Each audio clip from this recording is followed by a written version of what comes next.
Okay, welcome. So far in this set of videos, we've been focusing on applying elementary row operations to a matrix and what effect that might have on the determinant of the resulting matrix.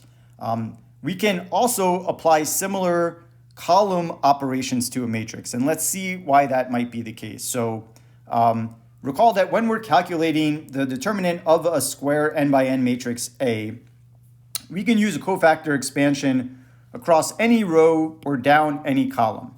And so from that, we can claim that the determinant of the transpose of matrix A equals the determinant of matrix A. Since the cofactor expansion, for example, across row 1 of matrix A, well, that's going to equal the cofactor expansion down column 1 of A transpose. So therefore, the determinant of A transpose and the determinant of A, they're going to be equal to each other.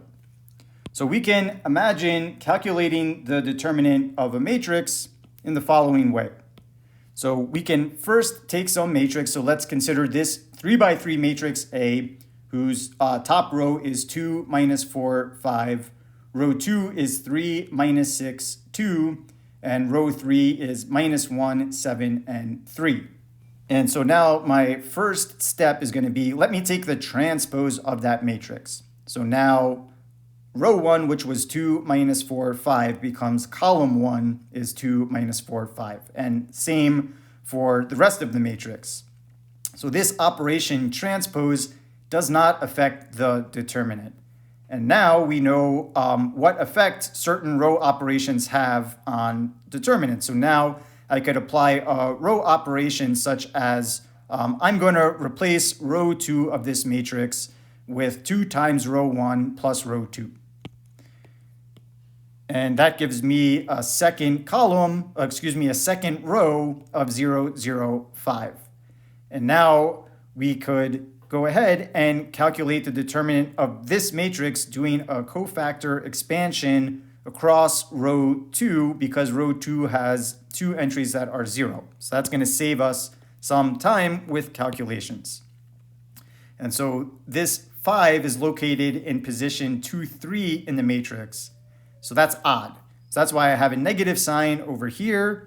I have minus times 5 times the determinant of the submatrix that's left over. So that's going to be the 2 times 2 minus 3 times 5. And this gives me a determinant of 55.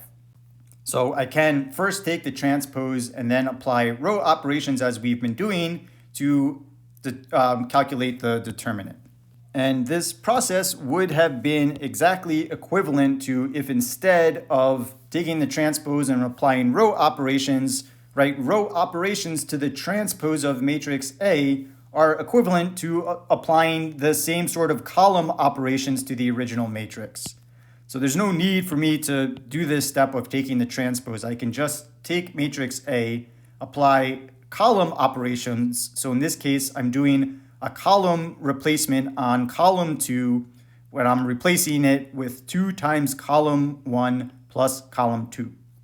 And now I could do a cofactor expansion down column 2 of this matrix, and that's going to give me the same exact result in the end, which is a determinant of 55.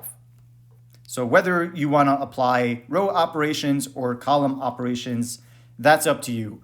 The one thing you do want to keep in mind is that when we're taking matrix A and trying to write it in its equivalent row echelon form or reduced row echelon form, just be sure in those situations you're only allowed to be applying row operations, elementary row operations.